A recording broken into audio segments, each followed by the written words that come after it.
there's something, you walk in here and it's so just comfortable.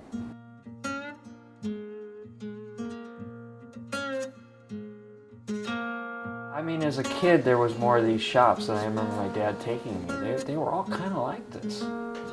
You know, disheveled, little dirty here and there, but we know where everything is, let me tell you.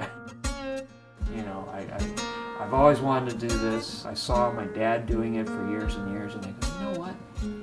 I could be really good at this. I just told myself I could be really good at it, and this is something I could really do well, I think. I was ready to come and work here out of high school. My dad said, no. You're gonna need to get a college education, like your brother. Did the 4-year thing, and then I had a professor he was a business professor, and he took me out to lunch. This was my senior year. And he goes, you know, I know you're gonna get involved in the family business and all that, but I tell you my story. I did the same thing, and it didn't work out well for me. So I suggest that you do something else first instead of going into the family business. And I go, yeah, but I got so much to learn. This trade to learn, because I've been doing it in high school and stuff. There's a lot to learn, just the skill. Not so much running the business, but that's part of it. But to learn the trade takes years and years and years. You know, so I can't waste time.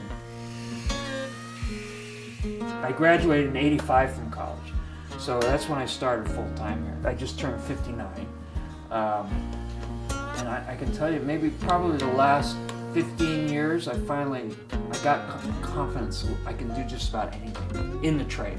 So that it took a long time for me to get all that knowledge and of the skill, and then be able to pass it on to the employees. You have to be able to teach it too.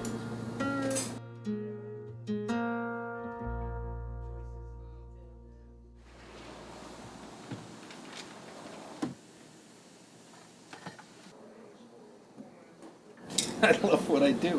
It's just fulfilling in a way that is unusual, and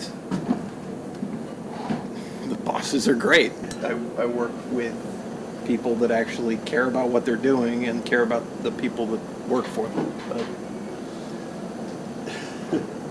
you don't get that very often. So my dad started it.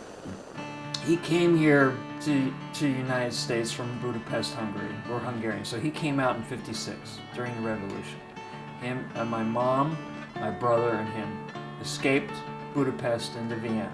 And then from there they were refugees.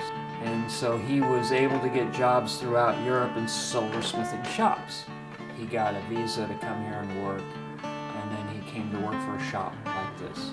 The silversmith was retiring. He was an old Englishman, and my dad came in and started working there, and eventually became the owner. And eventually, when my dad realized we were going to get involved, he put it in our family name, Biro Sons.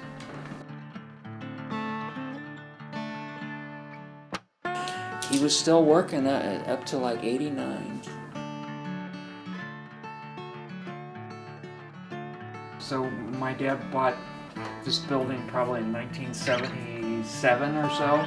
He was renting for years and he got sick of it. He said, I'm gonna buy my own building so I don't have to deal with the landlord anymore. And that was just such a smart move on his part. That's why we're still here. You know, so many businesses like ours have just had to move out of the city because they didn't own the property.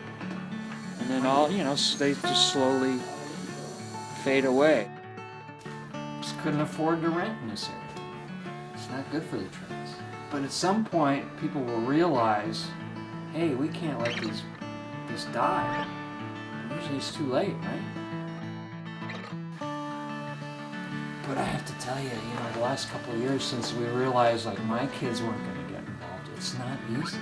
Because who are we going to pass this on to, kind of thing? But I still love the craft itself. So that's what keeps you going, because you love what you do. The before and after. I'm kind of that before and after guy. And somebody brings something and it's just a mess, and then after it's just, wow, now it's a piece. It's back to where it should be. I mean, it's just such a cool feeling. It's hard to describe. You get attached to it. So you put some of yourself into this.